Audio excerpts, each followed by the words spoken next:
മത്തായിയുടെ സുവിശേഷം 18-ാം അധ്യായം 19-ാം തിരുവചനത്തിൽ നാം ഇപ്രകാരമാണ് വായിച്ചു കേൾക്കുക.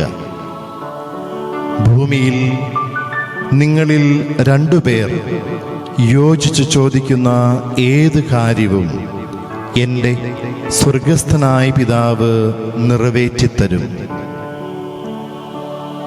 സ്നേഹിതരെ, വീണ്ടും ദൈവം നമ്മെ ഓർമ്മപ്പെടുത്തുകയാണ്. ഈ നോമ്പ് കാലഘട്ടത്തിൽ 2 പേർ യോജിച്ച് ചോദിക്കുന്ന ഏത് കാര്യവും നടത്തിത്തരുമെന്നുള്ള വാഗ്ദാന തിരുവചനം.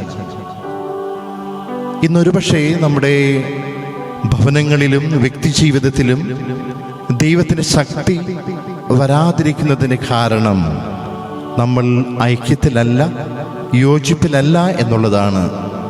അതുകൊണ്ട് തന്നെ നമുക്ക് ഒത്തിരിയേറെ തടസ്സങ്ങളുണ്ടാകുന്നു. ഭാര്യയും ഭർത്താവും മാതാപിതാക്കളും മക്കളും സഭയും സഭാമക്കളും ഒരുമിച്ച് യോജിച്ച് ഐക്യത്തിൽ പ്രാർത്ഥിക്കുമ്പോൾ ദൈവം നമ്മൾ എന്തു ചോദിച്ചാലും തരുമെന്ന് ഇന്ന് തിരുവചനം നമുക്ക് വാഗ്ദാനം നൽകുകയാണ്. നമുക്കിന്ന് പ്രത്യേകമായിട്ട് പ്രാർത്ഥിക്കാം. കുടുംബങ്ങളിൽ യോജിപ്പില്ലാത്ത ഭർത്താക്കന്മാർ, ഭാര്യമാർ, മക്കളും മാതാപിതാക്കളും യോജിപ്പില്ലാത്ത ഐക്യത്തിൽ വരുവാൻ വേണ്ടി നമുക്ക് ആത്മാർത്ഥമായി പ്രാർത്ഥിക്കാം.